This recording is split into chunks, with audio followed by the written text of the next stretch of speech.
So interesting enough, some people find the need to make rules for my countdowns, a creation of my own design, and people tell me what's not allowed to take spots in it. Yeah, crazy, right? Well, let's play by the rules for once. I wanted to make a comeback to bullpup builds like the F2000, the AUG, or AUG, and maybe put in a Groza or two, but this time there's one rule. No conversions can claim a spot. Only guns that are supposed to be bullpups can be ranked. But I'm still gonna throw in a conversion or two because it's still my show, so na.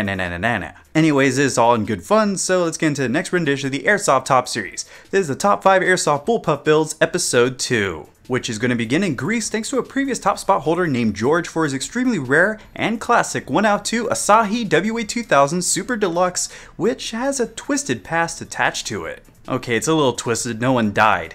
This Asahi WA2000 SDX may be one of the rarest guns I've ever featured on my show so far. If the story is true, this is the only one that was ever fully assembled. Okay, let me explain. Back in 1993, Asahi made their first WA2000 in black, but due to a high demand for a special version, Asahi decided to make 10 silver models. However, only 2 were made, but this one was the only one that was ever assembled, while the other one just disappeared. Then scandal broke out. Asahi acted on one of the worst ideas that ultimately ruined them, their MP40 project, that was planned to be both an airsoft gun and with a simple conversion it could fire the real round.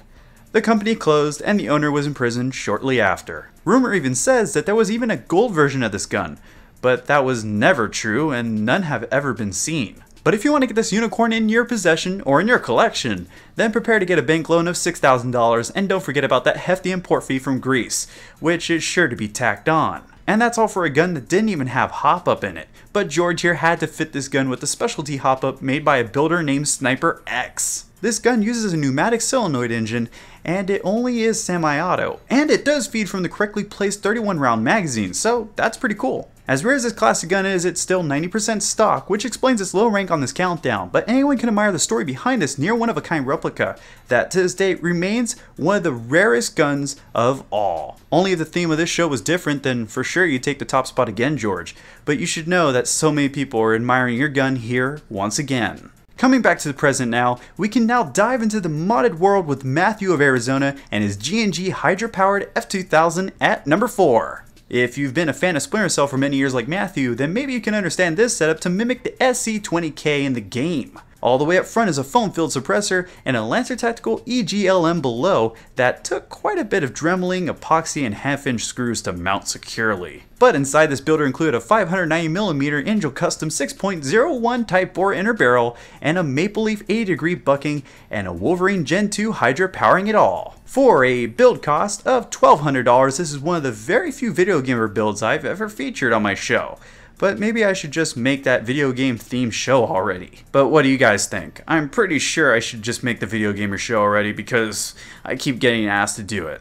The demand is there. Oh, I love the look of this one. Tavors are so common to see nowadays, so you have to really surprise me to impress me, and that goes for the judges as well. But Tristan of Ontario, Canada with his S&T did just that. Looking like a gun out of Call of Duty's newest feature game that is sure to flop, Tristan's Tavor is kitted up with a few neat external mods, like an Angry Gun military rail system and a G36 top rail. But included with this kit would be both the short barrel and the long barrel assemblies, so it can just go back and forth between the two. And on the inside, this build list includes a 6.01 tightbore inner barrel, an Apple Airsoft CNC air nozzle, a Prometheus hop-up bucking, and it's all set up for 380 feet per second readings. Like I said, I like this build for its looks, but after I read the short parts list, I can agree with the $560 price tag. But now for a gun that I commit right now, I've never liked the look of. I just think that the base gun is kinda ugly, but Clement of Denmark just made me a believer that the APS UAR can look so much better. As our third spot holder, this piece comes with a long list of parts to complete both the inside and the outside, but let's start with the appearances. Once again, we see the G36 top rail idea used here in combination with the SIR rail kit. On that kit, we have a few assorted riser rails, a fortis style grip, a cheap laser and flashlight, Knight's Armament style rail covers, and a Visionking 6.25 through 5x30 scope on top. Clement also included a 4-inch barrel extension and a mock suppressor. As for the internal upgrades that either make or break this build, this UAR is sporting an Airsoft Pro 18-1 gearset, a Systema Magnum motor, a Jefftron mosfet, an element trigger assembly, a Madbull 6.03 inner barrel, a Garda M150 spring, and the infamous green G&G Hop bucking. And this would wrap up this build that was actually made from spare parts, so the cost of this setup would be pretty low. But if we were looking at the retail cost, then this APS UAR would come out to about $620. But with all that, does this build make you a believer? What do you think of the APS UAR now? I've noticed that there's a rise in interest for bullpup LMGs. I'm seeing a lot of these converted M249s, and some of them look really good. And check out this PKM from Sean. However, SVUs like these are still pretty cool to me. Back to the countdown now. Marcus is claiming the runner-up spot from Sweden with his WE L85A2.